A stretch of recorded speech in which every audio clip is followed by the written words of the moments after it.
नमस्कार दोस्तों, मेरा नाम है विजय कुमार गिरी और मैं आप लोगों का एक बार फिर से स्वागत करता हूं अपने यूट्यूब चैनल जिसका नाम है सुबह क्लासेस फॉर एग्रीकल्चर। दोस्तों, आज हम लोग पढ़ने वाले हैं उत्तर प्रदेश एजीटीए का जो मैंने प्रगति बैच लॉन्च कर रखा है। आज उसमें हम एक बहुत ही इंपॉर्टेंट टॉपिक डिस्कशन करने वाले हैं और ये टॉपिक क्या है?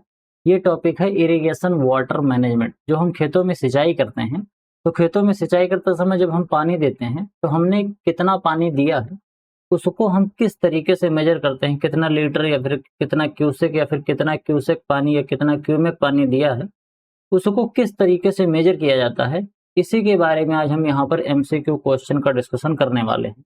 मैं आप लोगों को पढ़ाना शुरू करूँ उससे पहले बता देता हूँ कि मैंने आप लोगों के लिए बहुत ही अच्छा कोर्स लॉन्च कर रखा है। कोर्स का नाम है अल्टीमेट एग्रीकल्चर कोर्स। इस कोर्स की बात करें तो इस कोर्स के अंदर यहाँ पर दिए गए जो सभी सब्जेक्ट्स हैं, ये सभी सब्जेक्ट वही सब्जेक्ट हैं जो आप बीएससी एग्रीकल्चर करते समय पढ़ते हो। और इस कोर्स के अंदर आपको ये सभी सब्जेक्ट बिल्कुल बेसिक से लेके एडवांस लेवल तक आपको विधिवत तरीके से पढ़ाए जाएंगे। और इसके अलावा यहाँ पर आप लोगों को जो कुछ भी पढ़ाया जाएगा वो बाइलिंगुअल भाषा में पढ़ाया जाएगा और साथ में आपको हिंदी और इंग्लिश में इसका पीडीएफ नोट्स भी दिया जाएगा। अगर आप इसको खरीदना चाहते हैं तो इस क्यूआर कोड को स्कैन करके मात्र 1000 रुपये का पेमेंट करके आप इसको खरीद सकते हो। बाकी कोर्स से रिलेटेड अधिक जानकारी के लिए मेरा व्हाट्सएप नंबर है 9792771793। मेरे इस व्हाट्सएप नंबर से आप संपर्क करके कोर्स से रिलेटेड जो भी आपको जानकारी प्राप्त करनी है वो सभी जानकारी आप यहाँ से प्राप्त कर सकते हो। चलिए आगे बढ़ते हैं, देखते हैं सबसे पहला क्वेश्चन क्या कह रहा है। कह रहा है according to the plant moisture stress indicators which of the following plant specifically shows wilting symptom rather than a change in leaf colour, यानी कि पौधों में नमी के तनाव के संकेतों के अनुसार निम्नलिखित में से कौन सा पौधा पत्ती का रंग बदलने के बजाय विशेष रूप से मुरझाने के लक्षण दिखाता है। अब इसमें ध्यान से समझना बेटा, जैसे कि कॉटन की फसल है, इसके अलावा ग्राउंड नट की फसल है, अल्फा अल्फा की फसल है, इसके अलावा जैसे बीन्स की जो फसल होती है, ये सभी जो फसलें हैं अगर इनके अंदर मॉइस्चर की कमी होती है तो ये कैसे हो जाते हैं, इन सब का कलर चेंज होता है। इनका इनका इनका और इनका, इन सब का क्या हो जाता है, इन सब का कलर चेंज होता है। कलर चेंज होता है यानी कि जो पत्तियां पहले हरी हरी थी वो धीरे धीरे पत्तियां क्या होती हैं, पीली पड़ने लगती हैं या फिर ब्राउन कलर की होने लगती हैं। ये जब मॉइस्चर की कमी होती है तो इस तरीके का सिम्टम ये दिखाते हैं। लेकिन ये जो सनफ्लावर है, सनफ्लावर बेटा एक ऐसा पौधा होता है अगर इसके पत्तियों के अंदर मॉइस्चर की कमी होती है तो ये सिम्टम क्या दिखाता है, इसकी पत्तियां मुरझाने लगती हैं। तो ये मुरझाने वाला जो लक्षण होता है, इसीलिए इसको सॉइल मॉइस्चर का स्ट्रेस पता करने के लिए एक इंडिकेटर प्लांट के तौर पर इसका उपयोग किया जाता है।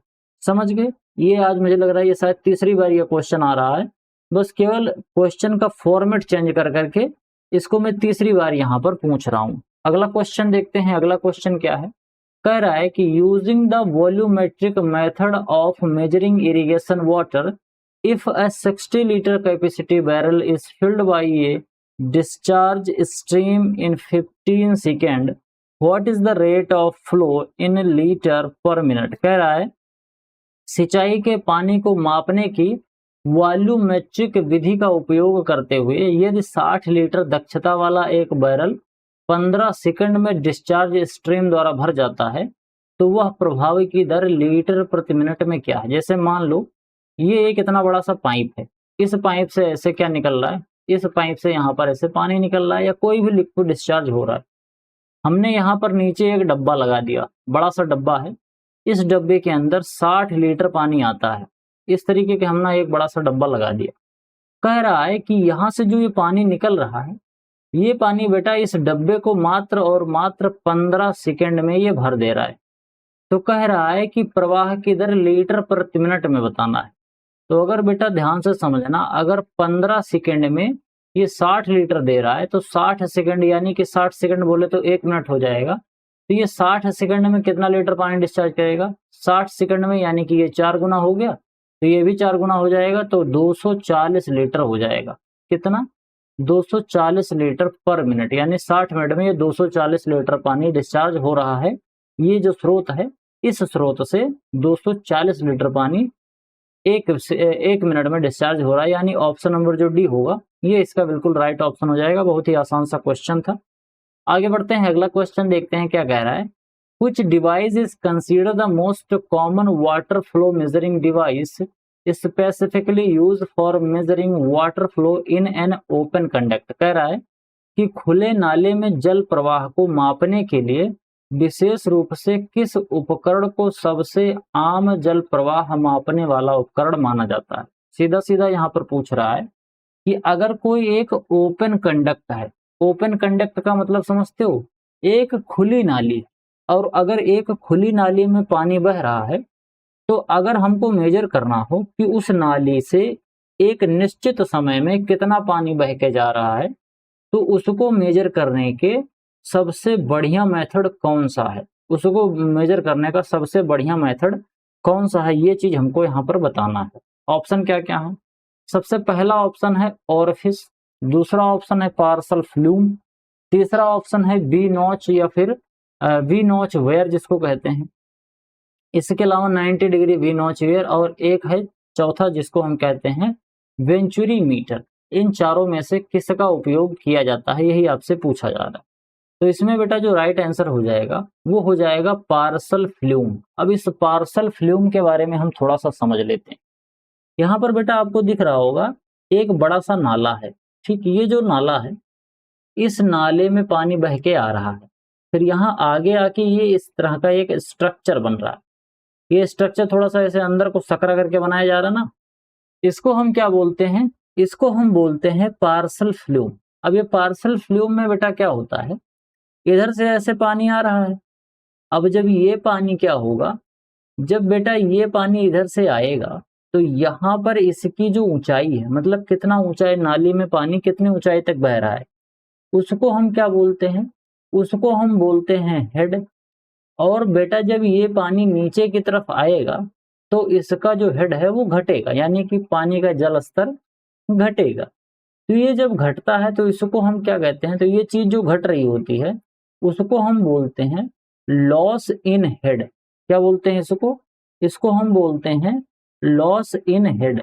और इसी लॉस इन हेड की मदद से हम मेजर करते हैं कि कितना तेज पानी निकल रहा है, और इस तेजी से हम पता कर पाते हैं कि कितना वॉल्यूम लीटर ऑफ वाटर यहाँ से डिस्चार्ज हो रहा है 1 मिनट में या फिर 1 घंटे में या फिर 1 सेकंड में, किसी तरह से हम यूज कर सकते हैं। इसके अलावा याद रखना कि इसकी जो एक्यूरेसी होती है, पार्सल फ्लूम की जो एक्यूरेसी होती है, यहाँ पर जैसे जो पानी निकलता है ना, वो बहुत एग्जैक्ट एक्यूरेसी हमको नहीं देता है। हम एकदम 1-1 लीटर नहीं मेजर करते, लगभग में मेजर कर सकते हैं। तो इसकी जो एक्यूरेसी होती है वो 5% होती है, समझ गए। इसके बाद बेटा यहाँ पर और 4-5 ऑप्शन दिए, 3 ऑप्शन और दिए गए हैं। इन तीनों ऑप्शन को एक एक करके समझ लेते हैं। एक ऑप्शन यहाँ पर दिया गया है ओरिफिक। ओरिफिक की जब बात करते हैं तो ओरिफिक एक तरीके का सर्कुलर या फिर रेक्टेंगुलर ओपनिंग होता है जो कि एक वर्टिकल बल्क हेड में लगाया जाता है। जैसे आप यहाँ पर देखोगे तो यहाँ पर क्या है, ये इस तरह से पानी जा रहा है, यहाँ से पानी अंदर को घुसेगा और यहाँ पर एक ओरिफिक प्लेट लगी होती है। ये ओरिफिक प्लेट या तो स्क्वायर शेप की होगी या फिर हो सकता है ये स्क्वायर शेप या फिर सर्कल शेप का हो। ये स्क्वायर शेप है और ये सर्कल शेप है, इन दोनों में से किसी एक शेप का होगा। अब बेटा जब इधर से पानी बहेगा तो ओरिफिक प्लेट से पहले यहाँ का प्रेशर और ओरिफिक प्लेट निकलने के बाद यहाँ का प्रेशर, एक को प्रेशर गेज बोलते हैं, एक को फ्लेंज बोलते हैं। ये बीच में फ्लेंज लगा है और यहाँ पर एक प्रेशर गेज लगा है, और ये वाला जो है ये ओरिफिक प्लेट होता है। ये इसी प्लेट, इसके अंदर एक प्लेट लगा होता है जो अंदर से चाहे सर्किल शेप में खुला होता है चाहे फिर ये स्क्वायर शेप में खुला होता है। तो यहाँ पर जो ये प्रेशर है और यहाँ पर जो प्रेशर है, यानी कि इनलेट के पास जो प्रेशर है ये वाला प्रेशर, और जो आउटलेट के पास वाला प्रेशर है ये प्रेशर, इन दोनों के प्रेशर को देखते हैं। और बाकी जो ये सर्किल शेप का या फिर स्क्वायर शेप का जो ओरिफिक प्लेट लगा है, इसका क्रॉस सेक्शन का एरिया कितना है, उसी से हम मेजर करके पता कर पाते हैं कि कितना पानी इस पाइप से पास हो रहा है। समझ गए। तो इसको किस में इस्तेमाल किया जाता है, इसको हम ओरिफिक में इस्तेमाल करते हैं। तो आप यहाँ पर देख सकते हो कि ओरिफिक जो होता है ये बंद पानी को मेजर किया जाता है। लेकिन यहाँ पर हमसे क्या पूछा जा रहा था, यहाँ पर हमसे पूछा जा रहा था ओपन कंडक्ट की बात हो रही थी, तो यानी कि पहला ऑप्शन तो हमारा इसी वजह से हो जाएगा गलत। अब पहला तो हो गया गलत, दूसरा सही हो गया। तीसरा क्या कह रहा है? तीसरा कह रहा है 90 डिग्री वी नॉच वेयर। तो 90 डिग्री वी नॉच वेयर किस तरह होता है? 90 डिग्री वी नॉच वेयर जो होता है वो कुछ इस तरह से दिखता है। इसमें आपको एक ऐसे वी आकार का एक कट देखने को मिलता है और यहाँ पर जो ये डिग्री होती है ये 90 डिग्री का होता है। इसीलिए इसको क्या कहते हैं? इसको 90 डिग्री वी नॉच बोलते हैं। और यहाँ पर अगर आप ध्यान से देखोगे तो यहाँ पर ये क्या है? यहाँ पर आपको एक स्केल नुमा चीज लगी हुई दिखती है। जैसे हम जब पटरी होती है ना, पटरी जो हमारे ज्योमेट्री बॉक्स में आती है सेंटीमीटर वाली, उसी तरीके से यहाँ पर भी स्केल लगा होता है कि कितना कितना है। तो कोई ओपन कंडक्ट में अगर पानी बह रहा होता है तो कितना पानी निकल रहा है, इसके जो ऊंचाई होती है, इसका जो हेड होता है, मतलब कितना मोटा पानी निकल रहा है, यहीं से मेजर करके हम पता लगा पाते हैं कि कितना पानी आउटफ्लो हो रहा है, यहाँ से कितना पानी बाहर निकल के जा रहा है। तो इसको हम क्या बोलते हैं? इसको बेटा 90 डिग्री वी नॉच वेयर बोला जाता है। ये भी एक तरीका का वेयर होता है। वेयर बहुत तरीके के होते हैं, तो 90 डिग्री जिसको वी नॉच बोलते हैं ये भी एक तरीका का वेयर होता है। बाकी अलग तरीके के वेयर आपको भी देखने को मिलते हैं। अभी मैं आगे थोड़ा थोड़ा कुछ कुछ क्वेश्चन बताऊंगा। बाकी डिटेल में इसके बारे में मैंने एक लेक्चर में अपने पढ़ाया है, एग्रोनॉमी का जो लेक्चर था वाटर मैनेजमेंट वाला, वहां पर मैंने बहुत डिटेल में सबके बारे में पढ़ाया है कि कैसे कितना फॉर्मूला क्या होता है, कैसे कैलकुलेट किया जाता है, सब चीज़ों के बारे में वहां पर मैंने डिटेल में बताया। एक दूसरा होता है बेटा जिसको हम क्या कहते हैं? जिसको हम वेंचुरी मीटर बोलते हैं। इस वेंचुरी मीटर के बारे में थोड़ा सा समझ लेते हैं। बेटा ये जो वेंचुरी मीटर होता है कुछ इस तरह से बना होता है और यहाँ से पानी अंदर को जाता है और यहाँ पर बीच में क्या होता है? यहाँ बीच में पाइप जो होती है बहुत सकरी सी हो जाती है, फिर यहाँ जाकर पानी फिर से मोटी पाइप हो जाता है। तो जब पानी यहाँ से जाता है तो एक यहाँ पर प्रेशर मीटर जैसे यहाँ लगा है ना, इस तरीके से एक प्रेशर मीटर यहाँ लगा होता है और एक प्रेशर मीटर यहाँ लगा होता है। इन दोनों में अंतर केवल इतना होता है, ये वाला जो ऊपर मैंने अभी आपको बताया ओरफिक वाला और ये के वेंचुरी वाला, इन दोनों में अंतर क्या होता है कि यहाँ पर पाइप को पतला करके प्रेशर को इंक्रीज और डिक्रीज किया जा रहा है, जिससे हम कैलकुलेट करते हैं कि कितना पानी निकल रहा है। और यहाँ पर बिना पाइप को पतला किए हुए बीच में एक ओरिफिक प्लेट डाल के हम इसके क्रॉस सेक्शन एरियाज को कायदे से सही करके और प्रेशर को कम या ज्यादा करके हम मेजर करते हैं कि पानी का ओवरफ्लो या पानी कितना तेजी से निकल रहा है, कितना वॉल्यूम ऑफ लीटर यहाँ से निकल रहा है। तो इन दोनों को एक ही प्रिंसिपल पर काम में लाया जाता है, लेकिन बेटा इसको ओरिफिक प्लेट की मदद से करते हैं, इसीलिए इसको ओरिफिक प्लेट वाला मेथड बोलते हैं और इसको वेंचुरी मीटर वाला मेथड बोलते हैं, क्योंकि यहाँ पर पाइप को ही पतला कर दिया जाता है। बाकी हर जो जितने भी वेंचुरी मीटर होते हैं इनका एक अलग अलग सा पैरामीटर होता है, एक अलग से सबके निकालने की विधि होती है। वो जब हम खरीदने जाते हैं तो हर कंपनी का अलग अलग होता है और उसकी एक वैल्यू होती है, उसी वैल्यू से हम कैलकुलेट करते हैं कि कितना पानी कितनी देर में यहाँ से निकलता है। समझ गए बेटा यहाँ तक बात? तो हमारा जो तीसरा क्वेश्चन था, तीसरे क्वेश्चन का ऑप्शन नंबर जो बी था ये बिल्कुल राइट ऑप्शन हो जाएगा। समझ गए यहाँ तक बात? अब यहाँ पर सवाल ये उठता है बेटा एक चीज कि जो हमारा ये वी नोच है ये भी बेटा खुला हुआ है और जो पार्सल फ्लेम है ये भी खुला हुआ है। यहाँ पर आप देख रहे हो ये भी खुला हुआ था और ये जो है ये भी खुला हुआ था।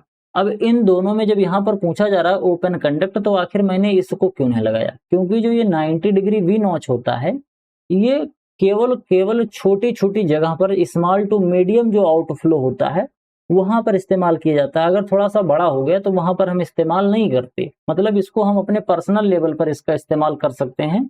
बाकी कॉमर्शियल लेवल पर जैसे इतनी बड़ी सी नाली है तो इस नाली में वो उस तरह का जो वी नॉच होता है वो काम में नहीं आता है। और यहाँ पर सबसे मोस्ट कॉमन मेथड पूछा गया था, इसीलिए मैंने इस चीज को आपको बता दिया।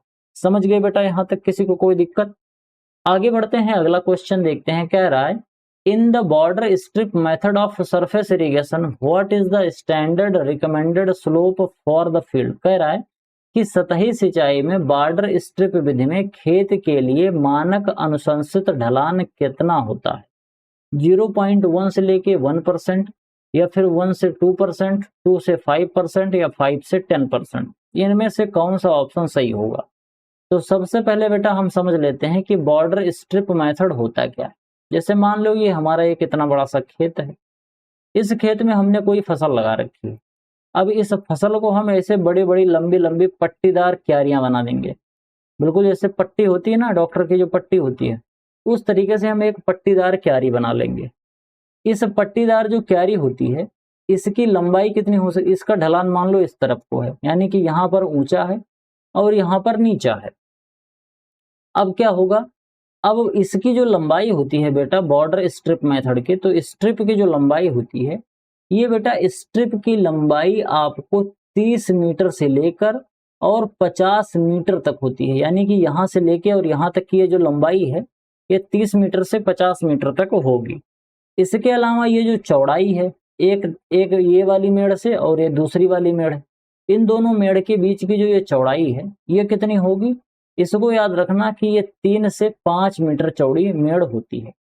अब इसमें क्या होता है कि यहाँ पर एक मेन इरिगेशन चैनल होता है और यहाँ से पानी इस तरीके से पारी पारी हर एक स्ट्रिप में डाला जाता है। अब सवाल ये उठता है कि बेटा जब यहाँ से पानी यहाँ तक आएगा तो थोड़ा सा ढलाव होना चाहिए, थोड़ा सा ढलान रहेगी, तभी तो पानी यहाँ से यहाँ तक बह के आएगा, अदरवाइज तो पानी आएगा ही नहीं बह के। तो यहाँ पर वही पूछा जा रहा है कि कितना स्लोप रखना चाहिए। तो याद रखना कि इसमें 0.1 से लेके 1% तक का स्लोप रखा जाता है। ये ऊंचाई पर रहेगा ये वाला सिरा, और ये वाला सिरा जो होता है वो ढलान पे रहेगा। और ये जो ढलान होती है, ढलान के पैरेलल इसके अंदर लाइन बनाई जाती है। कई बार ये पूछा जाता है कि जो बॉर्डर स्ट्रिप मेथड होता है, इसके अंदर जो स्ट्रिप बनाई जाती है वो कैसे बनाई जाती है, वो बिल्कुल वर्टिकल होती है 90 डिग्री पर या फिर पैरेलल होती है। तो आपको याद रखना है कि ये पैरेलल होती है, अर्थ के जो ढलान होती है उसी के पैरेलल होती है। अगर ढलान इस तरफ को है तो इसी तरफ को आपको मेड़ भी बनाना होगा। तो पानी यहाँ से निकलेगा और इसे धीरे धीरे ढकते ढकते यहाँ लुढ़कते लुढ़कते पानी यहाँ पर आ जाएगा, यहाँ तक किनारे पे पहुंचेगा, हम पानी को बंद कर देंगे।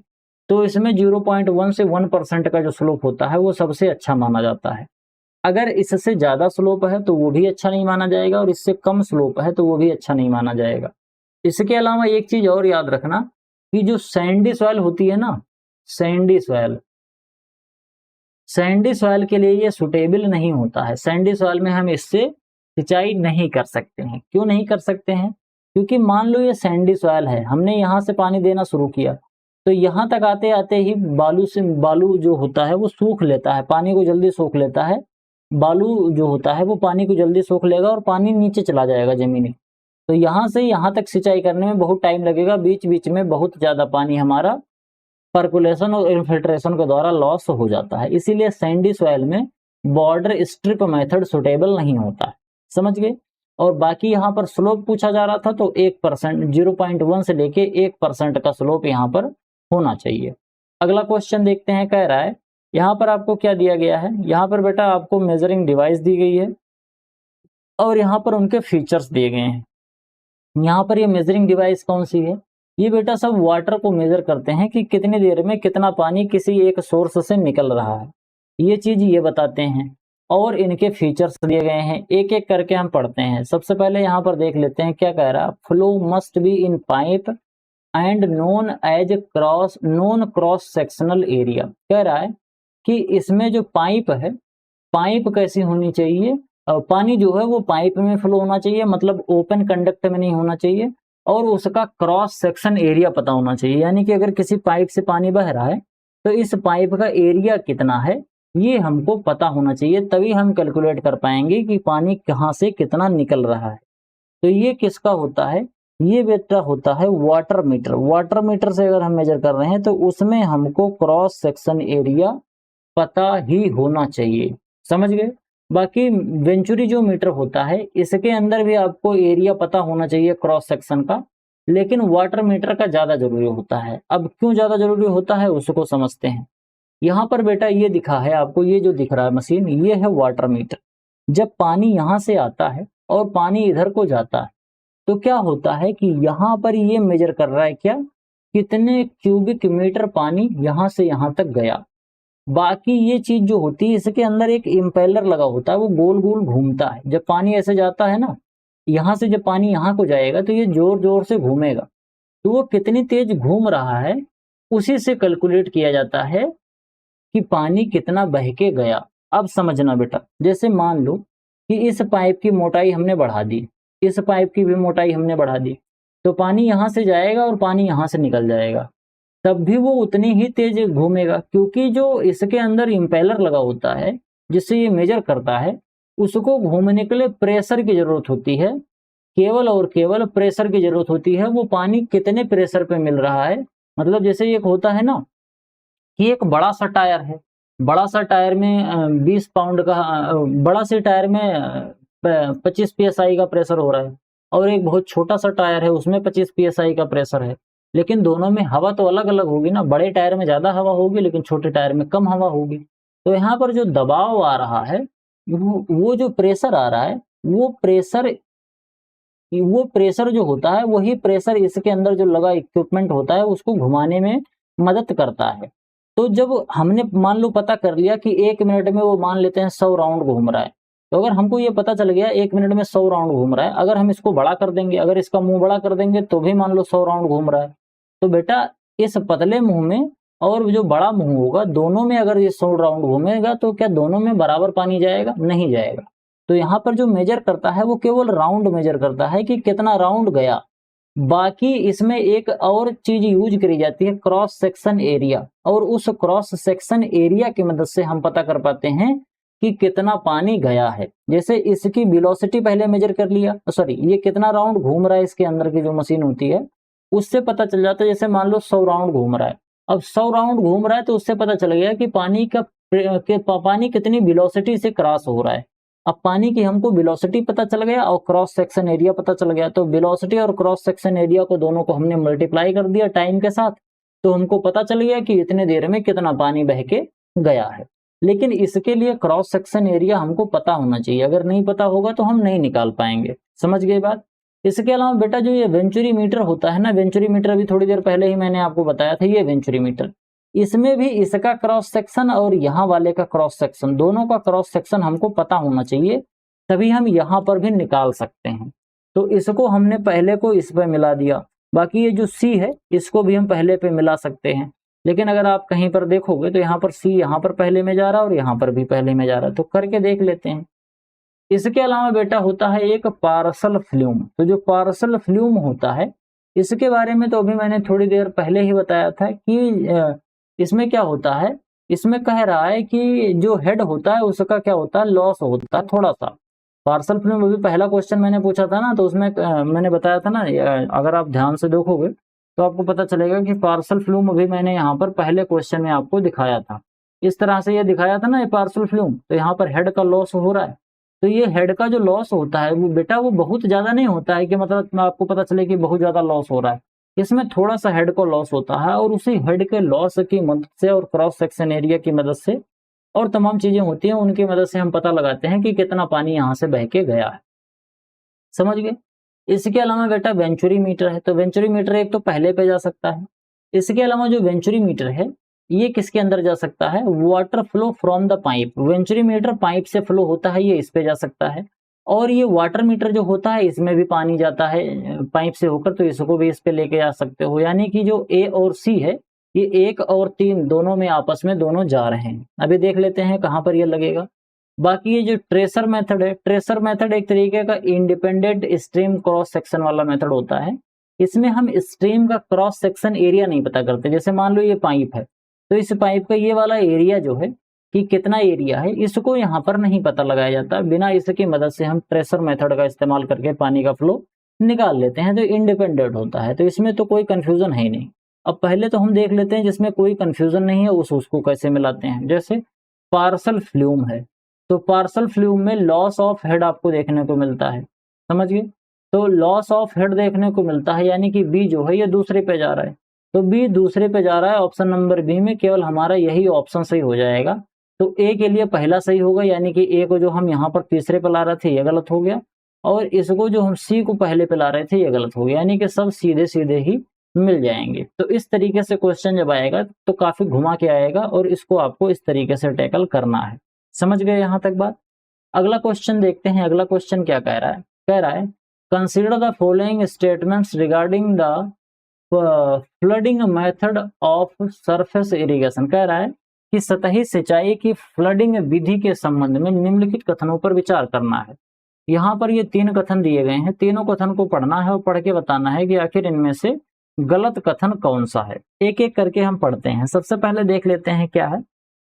पहला मेथड क्या कह रहा है, पहला स्टेटमेंट कह रहा है कि it is consider the most labour intensive method among all surface irrigation. जो फ्लडिंग मेथड ऑफ इरिगेशन होता है, इसमें केवल खेत के चारों तरफ के जो मेड़ होते हैं उसकी ऊंचाई हम बढ़ा देते हैं, बाकी हमको कुछ ज्यादा करना नहीं पड़ता है। तो ये लेबर इंटेंसिव मोस्ट नहीं होता है, ये मिनिमम होता है।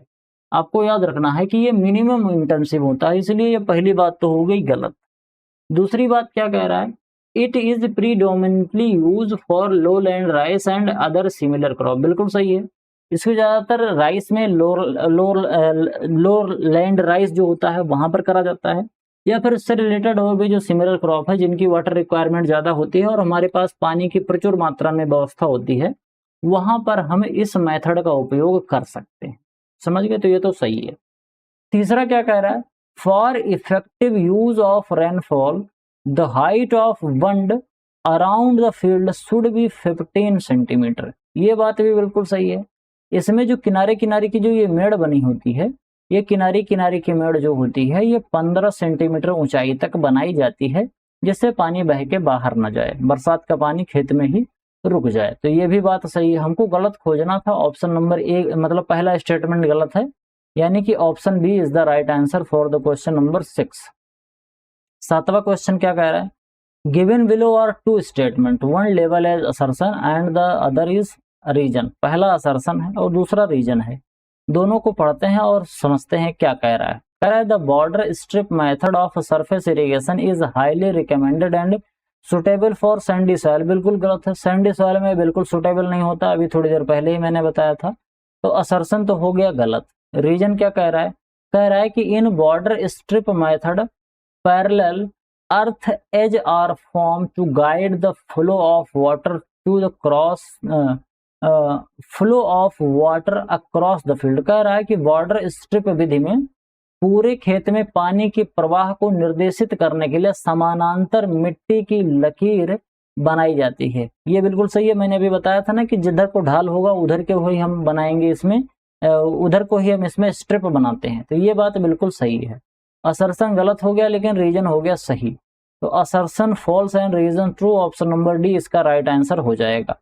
अगला क्वेश्चन देख लेते हैं। कह रहा है which of the following pair regarding water measuring devices is incorrectly match. जल मापन उपकरणों के संबंध में निम्नलिखित में से कौन सा जोड़ा गलत तरीके से सुमेलित है। यहाँ पर ये 4 स्टेटमेंट दिए गए हैं। सबसे पहले देखते हैं cut throat flume. Cut throat flume क्या होता है इसको समझना।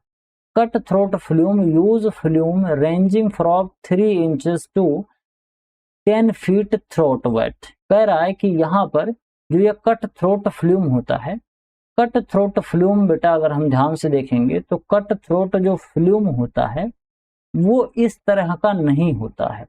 कट थ्रोट फ्लूम यहाँ पर जो स्ट्रक्चर ये दिख रहा है ना, यूज फ्लूम रेंजिंग 3 इंच से लेकर 10 इंच तक, ये बात जो लिख रहा है ये इसके लिए लिख रहा है, लेकिन इसको हम कट थ्रोट नहीं बोलते हैं। इसको बेटा हम बोलते हैं पार्सल फ्लूम।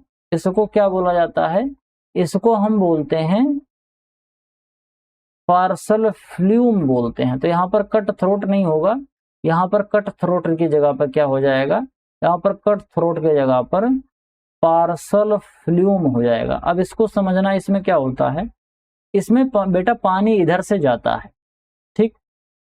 इसके बाद यहाँ पर ये जो बात करी जा रही है ये 3 इंच से लेके 10 इंच तक की डायमीटर का होता है। मतलब यहाँ से लेके इस दीवार से लेके इस दीवार की जो दूरी होगी इस दीवार से इस दीवार की, वो कितनी होगी, वो 3 इंच से लेके 10 इंच तक होती है। अब क्या होगा कि पानी जब यहाँ से जाएगा, यहाँ से पानी इस तरह से जाएगा और इधर को निकलेगा, तो इस मेथड को जो कहा जाता है, इस मेथड को हम क्या बोलते हैं, इस मेथड को हम बोलते हैं बेटा पार्सल फ्लूम मेथड। और यही अभी थोड़ी देर पहले मैंने आपको दिखाया भी था। पार्सल फ्लूम कुछ इसी तरीके का स्ट्रक्चर तो बना हुआ था उसमें। अरे कुछ याद आ रहा है कि नहीं याद आ रहा है, इसी तरीके का तो स्ट्रक्चर था, ऐसे करके बना था, तो वैसे तो ये भी बना हुआ है। वही स्ट्रक्चर तो है, बस इसमें थोड़ा सा ये ऐसे सीधा कर दिया गया, वहां वैसे चंद्राकार बना हुआ था, बाकी है वही चीज। समझ गए? इसमें सबकी एक कांस्टेंट वैल्यू होती है। जब हमको इसका मेजरिंग निकालना होता है कि कितना पानी निकल रहा है, तो उसके लिए हर जितने भी आकार होते हैं, अलग अलग आकार, इन सब का क्रॉस सेक्शन एरिया के लिए यहाँ पर मेजरमेंट दिया होता है। इससे मेजर कर लेते हैं कि क्रॉस सेक्शन एरिया कितना है। और इसके अलावा इसका एक कांस्टेंट वैल्यू भी होती है। उसी कांस्टेंट वैल्यू की मदद से हम मेजर करते हैं कि कितना पानी निकल के आ रहा है। वो जितना भी अलग अलग तरीके का स्ट्रक्चर होगा, सबके लिए अलग अलग कांस्टेंट वैल्यू होती है। जब आप इस उपकरण को खरीदोगे या लगाओगे, तो जो इंजीनियर होता है वो कैलकुलेट करके आपको दे देता है। बाकी मशीन लोगे तो उसमें आपको एक मैनुअल मिलता है, उसमें लिखा होता है कि इसमें पानी निकालने के लिए जो कांस्टेंट वैल्यू है उसको किस तरीके से यूज करना है। समझ गए बेटा यहाँ पर? तो ये पहली बात तो हो गई क्या, पहली बात यहाँ पर हो गई गलत, और हमको गलत ही खोजना था, यानी कि ऑप्शन नंबर जो ए होगा वो बिल्कुल राइट ऑप्शन हो जाएगा। इसके अलावा क्या कह रहा है, 90 degree V notch weir accurately measure small and medium size stream. बिल्कुल सही है। जो छोटे छोटे स्ट्रीम होते हैं और इसके अलावा मीडियम साइज के जो स्ट्रीम होते हैं उसको वी नॉच की मदद से हम निकालते हैं। अगर बड़ी हो गई तो उससे बड़ा हो जाएगा तो हम पार्सल फिल्म से निकालेंगे। उससे अगर ज़्यादा बड़ा हो जाएगा फिर डैम वाला आ जाता है, डैम और वेयर से हम निकालते हैं। तो बड़े बड़े डैम होते हैं, उनका अलग अलग तरीका होता है, तो वहां पर हम इसको इस्तेमाल करते हैं। इसके अलावा क्या है, water meter utilise a multi blade propeller made of metal, plastic और रबर। देखो अभी थोड़ी देर पहले मैंने आपको बताया था कि वाटर मीटर कैसा होता है। तो एक तो मैंने बेटा वाटर मीटर आपको दिखाया था कि इस तरीके का होता है, ये लेटेस्ट वाला वाटर मीटर है। और बाकी बेटा एक वाटर मीटर और आता है, उसमें क्या किया जाता है, जैसे मान लो कि यहाँ पर ऐसे पानी बह रहा है, ठीक, तो पानी यहाँ पर बहेगा तो एक डंडा यहाँ लगाएंगे और एक डंडा यहाँ लगाएंगे, और इसी डंडे के ऊपर ऐसे करके क्या कर देंगे, इसी डंडे के ऊपर हम जस्ट अ सेकंड, इस इमेज को थोड़ा बनाने में टाइम लगेगा। इस तरीके से हमने क्या कर दिया, यहाँ पर हमने एक डंडा खड़ा कर दिया और एक डंडा यहाँ खड़ा कर दिया। अब इस डंडे पर और यहाँ से लेके यहाँ तक हमने क्या कर दिया, एक इसको जोड़ दिया, और इस पे ऐसे बड़े बड़े से ब्लेड लगे होते हैं, खूब बड़े बड़े से ऐसे ब्लेड लगे होते हैं, इस तरीके से ऐसे ब्लेड लगे होते हैं। जब पानी इधर से इधर बहता है तो ये ब्लेड हो सकता है लोहे के हों, हो सकता है रबड़ के हों, हो सकता है प्लास्टिक के हों। जब पानी इधर को बहेगा तो ये ब्लेड को आप इस तरफ को घुमाएगा। तो ये ब्लेड जितनी तेजी से घूमते हैं, और इसके अलावा इसका जो क्रॉस सेक्शन एरिया है उसको जब हम मल्टीप्लाई कर देते हैं, यानी कि जो तालाब है, जो नाली है, नाली का क्रॉस सेक्शन एरिया कितना है, इसके अलावा ये जो इसमें इम्पेलर टाइप का लगा हुआ है ये कितने राउंड पर मिनट के हिसाब से घूम रहा है उसको, और इसके साथ इसकी एक कांस्टेंट वैल्यू भी होती है। उन सबको एक साथ हम यूज करके तब पता लगाते हैं कि यहाँ से 1 मिनट में कितना पानी डिस्चार्ज हो रहा है इस नाली से। तो एक तो वाटर मीटर इस तरह का होता है और एक वाटर मीटर इस तरह का होता है। तो ये आपको 2 तरह के वाटर मीटर आपको दिखाई देते हैं। समझ गए? तो इसमें आपको कोई बहुत ज़्यादा समझने वाली, मतलब चिंता करने वाली बात नहीं है कि सर जी ये वाटर मीटर की बात यहाँ पर कहा जा रहा है। तो ये भी वाटर मीटर की ही बात होती है, ये भी बात बिल्कुल सही है। इसके अलावा क्या है, इसके अलावा बेटा है पार्सल फ्लूम। पार्सल फ्लूम में लॉस ऑफ हेड जो होता है वेरी स्मॉल होता है, इसको भी मैंने थोड़ी देर पहले ही बताया था। तो ये भी बात सही होगी। गलत हमने खोजना था, हमने खोज लिया, ऑप्शन नंबर जो ए है वो बिल्कुल गलत हो जाएगा। अगला देखते हैं, अगला क्वेश्चन क्या कह रहा है। कह रहा है in the tracer method of water management. ये जो tracer method of water management होता है, the relationship equation is given QT equals to AD. What does the variable D stand for in this equation? मतलब Q2 equals to AD होता है, तो यहाँ पर जो D है, इस D को क्या कहते हैं ये पूछा जा रहा है। तो एक एक करके हम समझ लेते हैं। सबसे पहले क्या है, सबसे पहले बेटा यहाँ पर लिखा है Q। तो Q को क्या कहते हैं, Q को बोलते हैं size of stream of discharge. क्या कहते हैं इसको, इसको हम क्या बोलते हैं, इसको हम बोलते हैं size of stream, size of stream और डिस्चार्ज, साइज ऑफ स्ट्रीम, या फिर इसको हम डिस्चार्ज बोलते हैं। टी फॉर क्या होता है, टी फॉर बेटा होता है टाइम। क्या होता है, टाइम, यानी कि कितनी देर तक पानी हमने दिया है वो टाइम हो गया। इसके अलावा बेटा ए लिखा है, ए फॉर क्या होता है, ए फॉर होता है एरिया। एरिया किस में आता है, ये मीटर स्क्वायर में भी हो सकता है और इसके अलावा ये हेक्टेयर में भी हो सकता है, दोनों तरह का हो सकता है। इसके अलावा यहाँ पर बेटा लिखा है डी, इसी डी को यहाँ पर पूछा जा रहा है। तो डी फॉर क्या होता है? डी फॉर होता है डेप्थ, डेप्थ इन सेंटीमीटर। क्या? Depth in centimetre. तो यहाँ पर आपको ये चार चीजें देने दिखाई दे रही हैं। तो डेप्थ इन सेंटीमीटर किस में आ रहा है? ऑप्शन नंबर सी में आ रहा है। अब इसको थोड़ा सा समझते हैं। जैसे मान लो हमारे पास एक मशीन है, वो पानी निकाल रही है, तो एक साइज ऑफ स्ट्रीम डिस्चार्ज, उसका डिस्चार्ज कितना हो रहा है? जैसे मान लो हमने कह दिया कि 10 लीटर पर मिनट के हिसाब से उसमें डिस्चार्ज हो रहा है, तो क्यू कितना हो गया? 10 लीटर पर मिनट के हिसाब से हो गया। हमने कहा कि 1 घंटे तक ये चला है, तो 1 घंटे तक चला है यानी कि 60 मिनट तक चला है, तो 10 लीटर मल्टीप्लाइड बाई 60 कर दिया तो कितना हो गया? मतलब 600 लीटर पानी यहां से निकला हुआ है। अब हमने कहा कि हमारे पास 1 हेक्टेयर खेत है, ठीक? तो हमने क्या कहा? 1 हेक्टेयर खेत है, तो 1 हेक्टेयर खेत में ये 600 लीटर पानी कितने सेंटीमीटर ऊंचाई तक जाएगा, इसी से हम पता लगा लेते हैं। आप ऐसे पता लगाओ कि 1 मीटर लंबा, 1 मीटर चौड़ा और 1 मीटर ऊंचा अगर कोई एक घन बन जाए, 1 मीटर लंबा, 1 मीटर चौड़ा और 1 मीटर ऊंचा अगर घन बन जाए, तो इस घन के अंदर 1000 लीटर पानी आता है। कितना? 1000 लीटर पानी। तो उसी से आप थोड़ा सा मैथ लगाओगे तो आप इसको निकाल पाओगे कि ये कितना आएगा, यानी कि एक खेत में जाएगा तो कितना ऊंचाई बनाएगा या एरिया निकालना। यानी कि इन तीनों में से अगर कोई एक चीज गायब हो जा रही है, चाहे साइज ऑफ स्ट्रीम गायब हो जाए या फिर टाइम गायब हो जाए या फिर एरिया या फिर डेप्थ, अगर इन तीनों में से कोई एक चीज गायब रहेगी तो आप कैलकुलेट करके निकाल सकते हो कि तीसरी चीज है क्या। समझ गए? और इससे हम निकालते हैं, ज्यादातर हम क्यू की वैल्यू निकालते हैं। क्यू की वैल्यू कैसे निकालेंगे? हम इसको पहले ए और डी को, इसको और इसको दोनों को पहले मल्टीप्लाई करके निकाल लेंगे कि कितना पानी आ रहा है, और उसके बाद उसको टाइम से हम डिवाइड कर देंगे तो पता चल जाएगा कि 1 घंटे में ये कितना पानी निकालता है। बाकी मैथ यहाँ पर मैं पढ़ाने वाला नहीं हूँ, इतना आपको मैथ आनी चाहिए। समझ गए? बाकी अगर आपको मैथ चाहिए तो इसको मैं अलग से आपको उसमें अल्टीमेट एग्रीकल्चर कोर्स में उसका मैथ मैंने कायदे से समझाया है कि किस तरीके से इसका मैथ काम करेगा। समझ गए बेटा यहाँ तक बात? अगला क्वेश्चन देखते हैं। अगला क्वेश्चन क्या कह रहा है? यहाँ पर हमको दे रहा है सरफेस इरिगेशन मेथड है तमाम, जैसे चेक बेसिन मेथड है, रिंग बेसिन मेथड है, बॉर्डर स्ट्रिप मेथड है और फ्लडिंग मेथड है। यहाँ पर ये ढेर सारे मेथड ऑफ इरिगेशन हमको दिए गए हैं और यहाँ पर इनके फीचर्स दिए गए हैं। एक एक करके मैच करते हैं और पता करते हैं कि आखिर इनमें क्या बातें कही जा रही हैं। तो सबसे पहले हम देखते हैं क्या कह रहा है। सबसे पहले बोल रहा है बेटा चेक बेसिन। तो इसमें थोड़ा सा समझते हैं, जो बड़ा बड़ा पहले लिखा है यानी लंबा जो लिखा होता है उसको सबसे पहले पढ़ते हैं। तो कह रहा है कि highly suitable for tree, tree के लिए सबसे सुटेबल मेथड कौन सा होता है? तो बेटा याद रखना कि ट्री के लिए सबसे सुटेबल मेथड होता है रिंग बेसिन मेथड। समझ गए? इसके अलावा क्या है? Field is divided into small plot surrounded by बंड्स in all 4 side. इसमें चारों तरफ से छोटे छोटे से इसमें बंड बनाए जाते हैं जिससे एक छोटा छोटा सा प्लॉट बन जाता है। तो ये छोटा छोटा सा जो प्लॉट बनाते हैं ये हम बनाते हैं चेक बेसिन मेथड में। गेहूं की सिंचाई इसी तरीके से करी जाती है। इसके अलावा क्या है? Gives highest water use efficiency among surface method. जितने भी सरफेस मेथड ऑफ इरिगेशन है, चाहे फिर वो चेक बेसिन मेथड हो, चाहे फिर रिंग बेसिन मेथड हो, बॉर्डर स्ट्रिप मेथड हो, फ्लडिंग वाला मेथड हो, ये जितने भी तरह के मेथड होते हैं इनमें सबसे ज्यादा वाटर यूज इफिशियंसी किसकी होती है?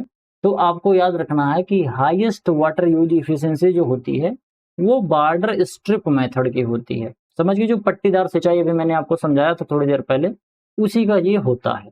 इसके अलावा क्या बोल रहा है? इसके अलावा कह रहा है results in uneven distribution of water, यानी कि पानी के आसान वितरण का परिणाम है फ्लडिंग।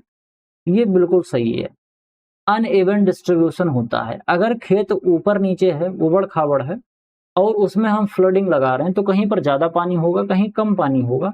इस तरह की समस्या देखने को मिलती है। तो ए किस पे जा रहा है? ए जा रहा है सेकंड पर, तो ए सेकंड पर यहां जा रहा है और ए सेकंड पर यहां जा रहा है, यानी बी गलत हो गया और डी गलत हो गया। बी किस पे जा रहा है?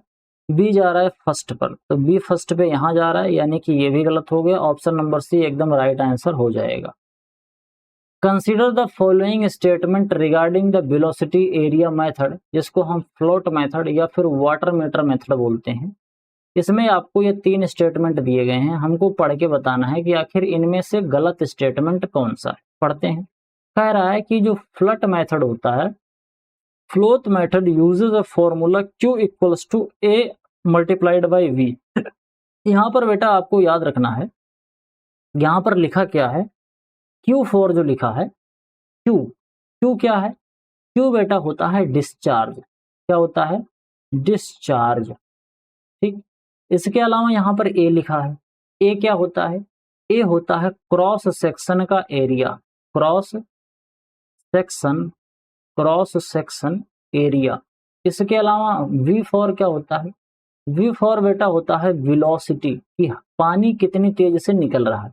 ये बिल्कुल बेटा वही चीज है जो आपने बचपन में पढ़ा होगा, पाइप से कितना पानी निकल रहा है। अगर आपने पढ़ा होगा उसको, मेंसुरेशन जो पढ़ा होगा, किसी बच्चे ने पढ़ा है, आपने हाई स्कूल में 9th में 8th में पढ़ा होगा, वहां पर आपको मेंसुरेशन में पढ़ाया जाता है कि एक इतनी मोटी पाइप है, उस पाइप का क्रॉस सेक्शन एरिया ऐसे निकाल के बताया जाता है। ये जो वृत्त होता है ना, वृत्त का एरिया जो निकालते हैं ना, उसी तरीके से पाइप का एरिया निकाल लिया जाता है। फिर उसमें बताता है कि जो पानी की स्पीड है वो 5 किलोमीटर पर घंटे की स्पीड से पानी बह रहा है, और पाइप की जो मोटाई है उसका क्रॉस सेक्शन एरिया इतने स्क्वायर मीटर है, तो 1 घंटे में कितना पानी निकलेगा। इस तरीके से आपने पढ़ा होगा ना। ये बिल्कुल वही फॉर्मूला है, Q equals to A multiplied by B, जिसमें Q क्या है? डिस्चार्ज है, ये लीटर पर मिनट में आएगा। इसके अलावा A फॉर एरिया है, और इसके अलावा V फॉर वेलोसिटी। इस तरीके से आपको यहाँ पर ये चीज दी होती है। तो जो फ्लोट मेथड होता है, इसके अंदर ये तरीका यूज किया जाता है, इसमें कोई दिक्कत वाली बात नहीं है, ये बात बिल्कुल सही है। दूसरी बात क्या कह रहा है? In the float method, a velocity of the float on the surface is assumed to be less than the average velocity of the stream। इसको समझना। इसमें जो कह रहा है, थोड़ा सा इसके अंदर पेंच है, इस पेंच को थोड़ा सा हम समझते हैं। जैसे कि बेटा आप समझो, ये मान लेते हैं ये एक मोटी सी पाइप है, ठीक। अब इस पाइप में अगर ऐसे पानी बहेगा, तो यहाँ पर मैंने ये 3 लाइन बना दी। ये वाला जो पानी बह रहा है, ये वाला पानी जो है, ये इस वाली दीवार से, पाइप की इस वाली दीवार से सट के बह रहा है, और ये वाला जो पानी बह रहा है, ये इस वाले पाइप की दीवार से सट के बह रहा है, और ये बीच में जो है ये किसी से नहीं सट रहा है। तो आप बताओ इन तीनों में से सबसे ज्यादा स्पीड किसकी होगी? ये बीच वाला जो पानी होगा वो बहुत तेजी से बहेगा, और क्योंकि इस किनारे वाला पानी और इस किनारे वाले पानी को घर्षण की वजह से, जो पाइप से घर्षण हो रहा है, इसकी वजह से इसकी वेलोसिटी थोड़ी सी कम होगी। तो ओवरऑल पाइप के अंदर जो पानी बहता है, वो तमाम तरह के जो पानी होते हैं, जो पाइप के किनारे किनारे वाले पानी होते हैं, उनकी वेलोसिटी कम होती है, और जो बिल्कुल सेंटर में पानी पड़ता है उसकी वेलोसिटी ज्यादा होती है। तो अगर हमको इस वेलोसिटी को निकालना है, तो हमको ये चीज तो पता होनी चाहिए ना कि किसको यूज करें, क्योंकि अगर बाहर वाले की वेलोसिटी हमने ले ली तो कम पड़ जाएगा, बीच वाले के ले लिए तो ज्यादा पड़ जाएगा। तो हमको कोई एक ऐसा मेथड लगाना होगा जिससे हम एक लगभग बराबर सा वेलोसिटी निकाल पाए। तो उसके लिए हम क्या करते हैं? उसके लिए सबसे बढ़िया मेथड ये होता है कि इसकी वेलोसिटी मेजर करने के लिए हम सरफेस की वेलोसिटी निकाल लेते हैं, क्योंकि सरफेस की वेलोसिटी निकालना आसान है। सेंटर की वेलोसिटी हम निकाल नहीं पाएंगे, क्योंकि सेंटर की वेलोसिटी निकालने के लिए अगर हम यहाँ पर सेंटर तक जाएंगे, तो सेंटर पर जाएंगे तो किनारे वाले की वेलोसिटी और कम हो जाएगी, तो सेंटर वाले की भी कम हो जाएगी। समझ रहे हो? तो इस वजह से प्रॉब्लम होती है। तो हम सेंटर वाली वेलोसिटी आसानी से निकाल नहीं सकते, तो हम किसकी निकालेंगे? हम जो सरफेस पे पानी बह रहा है, यानी कि जो पाइप की सतह से सट के पानी बह रहा है, उसकी हम वेलोसिटी निकाल लेते हैं। तो जैसे मान लो वेलोसिटी कितनी आ गई, मान लेते हैं वेलोसिटी 1 मीटर पर सेकंड वेलोसिटी आ गई। तो हम क्या करेंगे, इस 1 को 0.85 से मल्टीप्लाई कर देंगे। तो ये जो 0.85 होता है, ये कांस्टेंट वैल्यू होती है। ये इसका उपयोग इस वजह से किया जाता है जिससे कि ये जो बीच वाला पानी बह रहा है, और इसके अलावा जो ये अंदर वाला पानी बह रहा है, यानी कि सॉरी, ये बीच वाला जो पानी बह रहा है और बाकी जो किनारे वाले जो ये पानी बह रहा है, इन दोनों की जो वेलोसिटी है उसको हम एक समान बना पाए। तो एक आएगा, तो जितना भी आएगा वेलोसिटी, उसके अंदर हम 0.85 से मल्टीप्लाई कर लेंगे। फिर जो वैल्यू आएगी उसको हम एग्जैक्टली वेलोसिटी के अंदर रखते हैं। ये चीज समझ में आई बात? ये 0.85 क्यों रखते हैं? क्योंकि बेटा जो किनारे, जो पाइप की सतह से पानी टकरा के चलेगा, उस पानी की वेलोसिटी घर्षण की वजह से पानी की जो पाइप की सतह है वो घर्षण की वजह से उसको रोकेगी, कहाँ जा रहे हो, तो घर्षण की वजह से वो उसकी वेलोसिटी कम हो जाएगी, लेकिन बीच वाला जो पानी है जो बिना घर्षण के जा रहा है वो तो बहुत तेज जाएगा ना। तो इस वजह से 0.85 का उपयोग किया जाता है, जिससे हमें एक ट्रू एवरेज वेलोसिटी मिल जाए। अब इसमें कह रहा है कि in a floating method the velocity of a float on the surface, ये सरफेस पे assume to be less than the average velocity of stream. ये बात जो कही जा रही है ये बात गलत है। ये बात गलत क्यों है इसको आप समझना। कह रहा है कि जो फ्लोट मेथड होता है इसमें जो वेलोसिटी होती है, velocity of the float on the surface is assumed to be less than the average velocity of the stream। ये बात गलत होगी, क्योंकि अभी मैंने बताया कि मान लो हमने सरफेस का वेलोसिटी 1 मेजर किया, तो सरफेस की वेलोसिटी अगर हमने 1 मेजर करी तो एवरेज वेलोसिटी कितनी निकल के आ रही है, एवरेज वेलोसिटी बेटा 0.85 तो निकल के आएगी। तो 1 से 0.85 क्या है, छोटा हो जाएगा, यानी कि 1 बड़ा हो जाएगा। तो यानी कि जो सरफेस की वेलोसिटी है वो ज्यादा होगी, तो यहाँ लेस देन की जगह पर क्या होगा, यहाँ लेस देन की जगह पर ग्रेटर देन होगा। अब बताओ कितने बच्चों को यह समझ में आया। कह रहा है इसमें, एक बार फिर से समझाता हूँ, रिवाइज कर देता हूँ, आप समझना। कह रहा है कि बेटा इसमें जो सरफेस वेलोसिटी होती है, यानी कि किनारे वाला जो पानी होता है, इसकी वेलोसिटी हमेशा कम होती है जो एवरेज वेलोसिटी हम स्ट्रीम की निकालते हैं। तो यहाँ पर देखो हमने स्ट्रीम को कैलकुलेट किया, मान लिया कि जो स्ट्रीम के सरफेस की जो वेलोसिटी थी वो 1 मीटर पर सेकंड थी। 0.85 से हमने इसको मल्टीप्लाई कर दिया, क्योंकि ये कांस्टेंट वैल्यू होता है। ट्रू एवरेज वेलोसिटी निकालने के लिए इसको मल्टीप्लाई करना पड़ता है। फिर लास्ट में हमारा एवरेज वेलोसिटी निकल के आया 0.85। तो सरफेस की वेलोसिटी तो बेटा 1 मीटर थी, 1 मीटर पर सेकंड थी, लेकिन जो एवरेज वेलोसिटी निकल के आई वो 0.85 मीटर निकल के आई। तो यानी कि जो सरफेस की वेलोसिटी है वो ग्रेटर है, एवरेज वेलोसिटी से ज्यादा है सरफेस की वेलोसिटी। समझ गए यहां तक बात। तो ये बात जो हो जाएगी बेटा वो बात हो जाएगी गलत, यानी कि दूसरा स्टेटमेंट तो हो गया गलत। तीसरा स्टेटमेंट देख रहे हैं, कह रहा है कि extensive field adjustment and calibration are frequently required when installing mechanical water meter. बेटा जो मैकेनिकल वाटर मीटर होता है इसको एडजस्ट करने में कह रहा है कि एक्सटेंसिव फील्ड एडजस्टमेंट और कैलिब्रेशन की जरूरत होती है। बिल्कुल जरूरत नहीं होती है, क्योंकि जो वाटर मीटर होता है एक बंद सी मशीन होती है। आप यहाँ पर देखो कि इस तरह के वाटर मीटर है, इसमें क्या करना है, लेके आए यहाँ पर पाइप जोड़ दिया, यहाँ पर पाइप जोड़ दिया, काम करना शुरू कर दिया। तो इसमें कैलिब्रेशन क्या करना है, कैलिब्रेशन तो होता है जब हम फ्लूम बनाते हैं, अलग अलग तरीके के और भी मेथड का उपयोग करते हैं, तब वहां पर हम कैलिब्रेशन करते हैं। तो यहाँ कैलिब्रेशन की ऐसी कोई बात हो नहीं रही है, इसीलिए कौन सी बात हमारी सही हो जाएगी। इसीलिए कौन से क्वेश्चन पे था मैं, हाँ इस क्वेश्चन पे था। तो इसलिए ये बात जो हो जाएगी ये गलत हो जाएगी, क्योंकि हमको एडजस्टमेंट और कैलिब्रेशन की जरूरत नहीं पड़ती, और ऊपर से यहाँ पर एक्सटेंसिव लिखा है तो ऐसी कोई जरूरत नहीं पड़ती है, बिल्कुल गलत है। ये किसी भी तरीके की इसमें रिक्वायरमेंट नहीं होती, फील्ड एडजस्टमेंट की रिक्वायरमेंट नहीं होती है। उसको बस इनफ्लो और आउटफ्लो दोनों के पास जोड़ दो, दोनों के सेक्शन में पानी किधर से आ रहा है किधर को जा रहा है बीच में जोड़ दो, काम हो जाएगा, इतने से ही वो अपना काम कर लेगा। समझ गए यहाँ तक बात। तो हमको गलत खोजना था, दूसरा और तीसरा स्टेटमेंट गलत है, यानी कि ऑप्शन नंबर जो डी होगा वो बिल्कुल राइट ऑप्शन हो जाएगा। समझ गए यहाँ तक बात। अगला क्वेश्चन देखते हैं, असर्शन और रीजन बेस्ड क्वेश्चन है। क्या कह रहा है, कह रहा है कि the check basin method is consider the most common method of surface irrigation. बिल्कुल सही है, चेक बेसिन मेथड अधिकतर हम फसलों में उपयोग कर सकते हैं। इसके अलावा क्या कह रहा है, under the check basin method approximately 5% of the land is wasted due to the construction of बंड।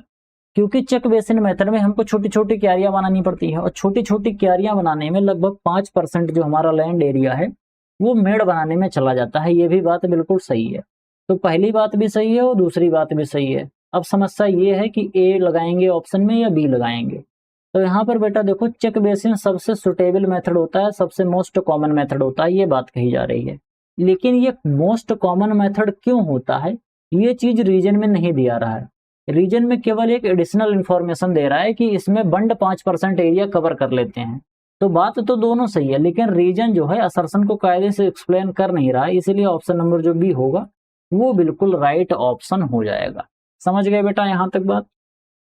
अगला क्वेश्चन कह रहा है कि which of the following pair regarding measurement devices and their specific trades is correctly matched. कह रहा है कि मानक उपकरणों और उनके विशिष्ट लक्षणों के संबंध में निम्नलिखित में से कौन सा जोड़ा सही ढंग से सुमेलित है, इसको हमको देखना है। एक एक करके पढ़ते हैं। सबसे पहले क्या बोल रहा है, सबसे पहले बोल रहा है कि सनफ्लावर जो होता है एक तरीके का इंडिकेटर होता है। So changes in leaf colour under stress, stress में इसका लीफ कलर चेंज नहीं होता है, ये अपितु बिल्टिंग होने लगता है। हमको करेक्ट खोजना है, करेक्टली मैच, तो ये बात तो हो गई गलत। इसके बाद क्या कह रहा है, ट्रेसर मेथड कह रहा है कि tracer method are entirely independent on cross section area. अभी थोड़ी देर पहले मैंने बताया था कि जो ट्रेसर मेथड होता है, मैचिंग वाला क्वेश्चन था, मैंने बताया था उसमें ट्रेसर मेथड जो होता है इसमें क्रॉस सेक्शन एरिया की जरूरत नहीं पड़ती है। ये बात बिल्कुल सही है, तो ऑप्शन नंबर जो बी होगा ये राइट आंसर हो जाएगा। इसके अलावा क्या कह रहा है, इसके अलावा बोल रहा है कि रिंग बेसिन जो मेथड होता है, इसमें बेसिन जो होता है, basins are strictly and always square shape. कोई जरूरी नहीं है रिंग बेसिन में, अधिकतर जो होता है वो सर्कल शेप का होता है और कभी कभी थोड़ा बहुत हमको स्क्वायर शेप में देखने को मिलता है, लेकिन यहाँ स्ट्रिक्टली बात लिख रही है इसलिए ये बात हो गया गलत। इसके बाद क्या है, 90 डिग्री वी नॉच वेयर जो होता है recommended for measuring highly variable large stream. ये लार्ज स्ट्रीम के लिए सही नहीं होता, क्योंकि मैंने बताया था ना कि स्मॉल टू मीडियम जो स्ट्रीम होता है इसके लिए ये चीज होती है, इसीलिए ये बात भी हो गई गलत। यानी कि ए भी गलत हो गया, सी भी गलत हो गया और डी भी गलत हो गया। ऑप्शन नंबर जो बी है ये बिल्कुल राइट ऑप्शन हो जाएगा। अगला देखते हैं क्या कह रहा है कि depending upon stream size and soil texture what is the standard dimension range for the size of a check basin. कह रहा है कि जो हम चक बेसिन बनाते हैं, यानी जो क्यारी विधि वाली जो हम सिंचाई करते हैं, उसमें क्यारी कितनी लंबी चौड़ी होनी चाहिए। 4 गुणे 3 मीटर से लेके 6 गुणे 5 मीटर के आसपास तक, या फिर 1 बाई 1 से लेके 2 बाई 2 तक, या फिर 10 बाई 10 से लेके 20 बाई 20 के आसपास तक, या फिर 30 बाई 5 से लेके 50 बाई 5 होना चाहिए।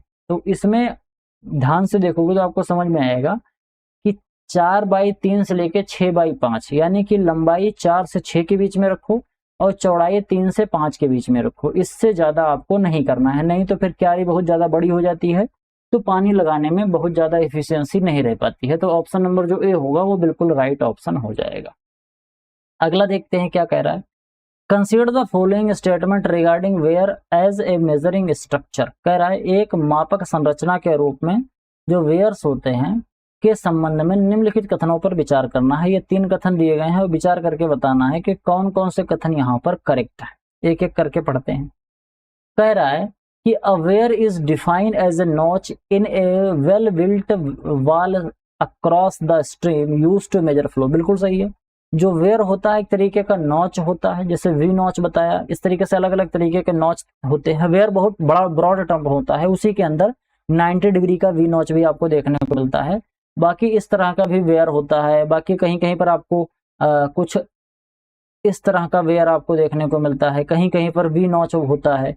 यहाँ पर आपको इस तरह का एक वेयर दिख रहा है, कहीं कहीं पर ऐसा सीधा रहता है, पानी ऐसे गिरता है। जैसे ये चीज जो है ये ऐसे कटा नहीं है, जो बीच बीच में ये कट गया है ना, इस तरीके से कटा नहीं रहता है, ऐसे सीधा रहता है।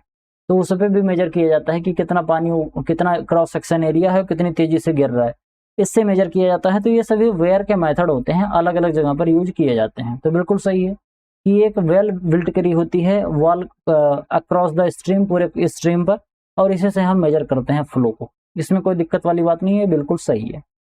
इसके अलावा क्या कह रहा है, रेक्टेंगुलर और ट्रापीजोइडल। कह रहा है rectangular and trapezoidal weir are utilize for measuring uniform flow of water. ये भी बात बिल्कुल सही है। कहीं पर ये रेक्टेंगुलर होता है और कहीं पर कैसा होता है, ट्रेपेजोइडियल होता है। यहाँ पर अगर आप देखोगे तो समलंबाकार होता है, समलंबाकार इस तरीके से कुछ आपको देखने को मिलता है, समझ गए। और रेक्टेंगुलर शेप का भी आपको देखने को मिलता है।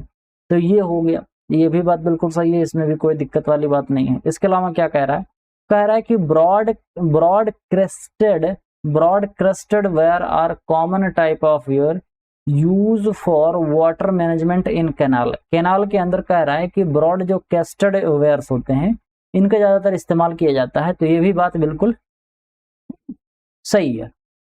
तो ये तीनों की तीनों बातें सही हैं, यानी कि ऑप्शन नंबर डी जो होगा वो राइट आंसर हो जाएगा। अगला क्वेश्चन देखते हैं। अगला क्वेश्चन क्या कह रहा है, असर्शन और रीजन बेस्ड क्वेश्चन है। कह रहा है कि a Parshall flume ventricle flumes is most common water flow measuring device for open conduct. बिल्कुल सही है, पार्सल फ्लूम से हम ओपन कंडक्ट मेजर करते हैं, थोड़ी देर पहले ही मैंने बताया था। इसके अलावा कह रहा है the structural design of the parcel flume causes a very large loss in head. Loss तो हेड का जो होता है वेरी वेरी लॉस नहीं होता, बहुत थोड़ा सा वेरी स्मॉल हेड लॉस होता है। कैसा होता है, वेरी स्मॉल होता है। यहाँ पर लार्ज लिखा है तो यहाँ पर आपको वेरी स्मॉल लिख देना है, बाकी और कोई दिक्कत वाली बात नहीं है, तो ये हो जाएगा गलत। Assertion true and reason false. Assertion true reason false, option number C बिल्कुल राइट ऑप्शन हो जाएगा। इसके अलावा क्या कह रहा है, which of the following is a key characteristics of a ring basin method of surface irrigation. कह रहा है कि सतही सिंचाई की रिंग बेसिन विधि की प्रमुख विशेषता निम्नलिखित में से कौन सी है। 4 विशेषताएं दी गई हैं, पढ़ते हैं और पढ़ के बताते हैं। सबसे पहले क्या बोल रहा है, सबसे पहले बोल रहा है कि it completely strict the use of channel irrigation. ये बात जो कह रहा है ये बात बिल्कुल क्या हो जाएगी, ये गलत हो जाएगी, क्योंकि जो रिंग बेसिन मेथड होता है इसमें चैनल थोड़ा बहुत तो यूज किया ही जाता है, तो ये बात तो हो जाएगी गलत। ठीक, इसके अलावा क्या है, इसके अलावा है it significantly decreases water use efficiency. ये भी बात गलत हो जाएगी, क्योंकि ये वाटर यूज इफिशियंसी को डिक्रीज नहीं करता है, अभी तो इंक्रीज करता है। हमको पौधे के किनारे जहां पर जड़ है केवल वहीं पर पानी देना होता है, बाकी पूरा खेत जो और जगह बच रही होती है वो उसमें पानी नहीं देते हैं, तो डिक्रीज तो होगा ही नहीं, इंक्रीज ही होता है।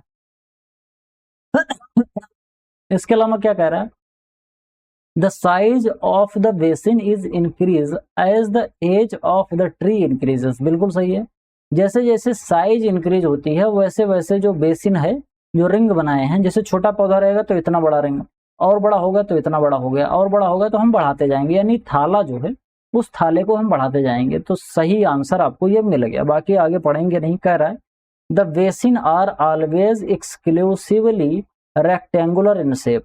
ये हमेशा रेक्टेंगुलर शेप का नहीं होता है, ये बात बिल्कुल गलत हो जाएगी, ऑप्शन सी बिल्कुल राइट ऑप्शन हो जाएगा। अगला देखते हैं यहाँ पर क्या दिया गया है, यहाँ पर मेजरिंग डिवाइसेस दी गई हैं और यहाँ पर उनके कंपोनेंट और फीचर्स दिए गए हैं। सबसे पहले देखते हैं क्या कह रहा है, measures concentration at downstream section. ये कह रहा है कि डाउन स्ट्रीम सेक्शन में जो कंसंट्रेशन है बहाव का उसको हम मेजर करते हैं, ये चीज बोला जा रहा है। तो ये चीज किसके अंदर किया जाता है, ये ट्रेसर के अंदर किया जाता है, इसीलिए यहाँ पर हम केवल कंसंट्रेशन से ही पता लगा लेते हैं, हमको क्रॉस सेक्शन की जरूरत नहीं पड़ती है। अगला क्या है, अगला है मल्टी ब्लेड प्रोपेलर। ये मल्टी ब्लेड जो प्रोपेलर होता है वाटर मीटर में लगता है। मैंने आपको बताया था ना वाटर मीटर 2 तरह का होता है, एक तो खुला खुला सा रहता है, वो ऐसे जैसे मैंने स्ट्रक्चर आपको बना के बताया था कि ऐसे पानी बहेगा और इस तरीके से ऐसे वो गोल गोल घूमता रहेगा, राउंड कितना राउंड घूम रहा है। और एक प्रॉपर मशीन होती है, तो मशीन के अंदर भी वो प्रोपेलर ही लगा होता है, वो भी प्रोपेलर अंदर घूमता है। तो ये बात सही हो गई। इसके अलावा क्या बोल रहा है, इसके अलावा जो अगली बात बोली जा रही है, अगली बात क्या कह रहा है, ओरिफिक। ओरिफिक की बात कही लेकिन इधर से नहीं समझिएगा, इधर देखते हैं क्या लिख रहा है, सर्कुलर और rectangular opening in vertical bulk head. Circular और रेक्टेंगुलर ओपनिंग आपको देखने को मिलती है, किसके अंदर देखने को मिलती है, अभी थोड़ी देर पहले ही मैंने बताया था कि जो ओरिफिस होता है इसके अंदर आपको ये सर्कुलर और रेक्टेंगुलर ओपनिंग देखने को मिलती है। ओरिफिक प्लेट लगी होती है ना, बताया था अभी, ओरिफिक प्लेट होती है। इसके अलावा क्या है, फ्लोट मेथड होता है। फ्लोट मेथड फिर बच रहा है यही, इसी में लगा देंगे। फ्लोट मेथड जो होता है इसमें हम एक कांस्टेंट फैक्टर जो होता है 0.85 इसका इस्तेमाल करते हैं। अभी मैंने आपको बताया था ना Q इक्वल्स टू क्या कहते हैं A मल्टीप्लाइड बाई V, यही था ना, तो उसको मैंने आपको बता दिया। तो ए किस पे जा रहा है, ए जा रहा है सेकंड पर, ए सेकंड पर यहाँ जा रहा है, तो ए सेकंड पर केवल यहीं जा ही रहा है, यानी ऑप्शन नंबर ए बिल्कुल राइट ऑप्शन हो जाएगा। 19वां देखते हैं क्या कह रहा है, 19वां बोल रहा है कि identify the incorrect statement regarding surface irrigation method from the open options below.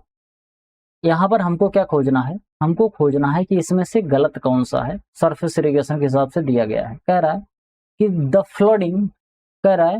Flooding method requires minimum labour as water moves almost unguided. बिल्कुल सही है, इसमें हम कम से कम लेबर की जरूरत पड़ती है।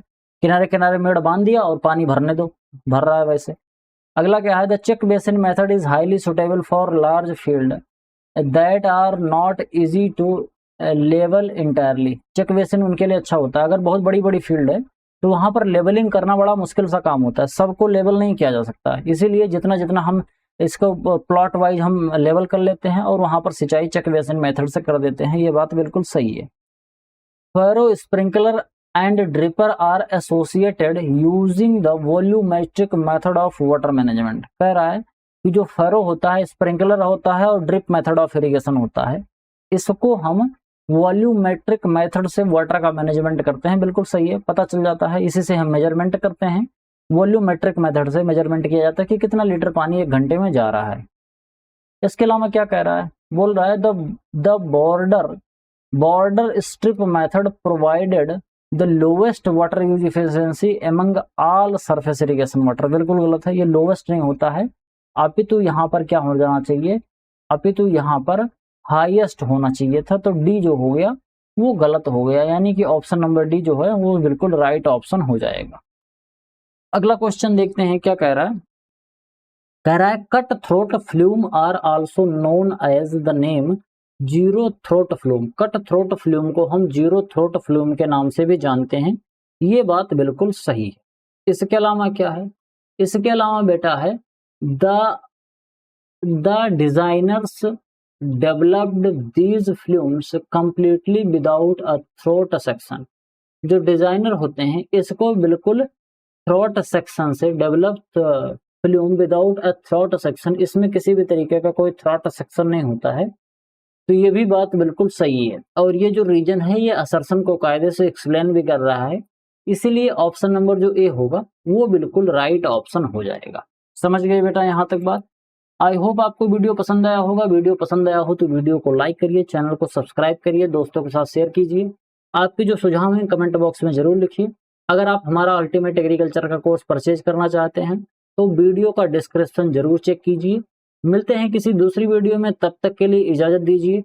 धन्यवाद।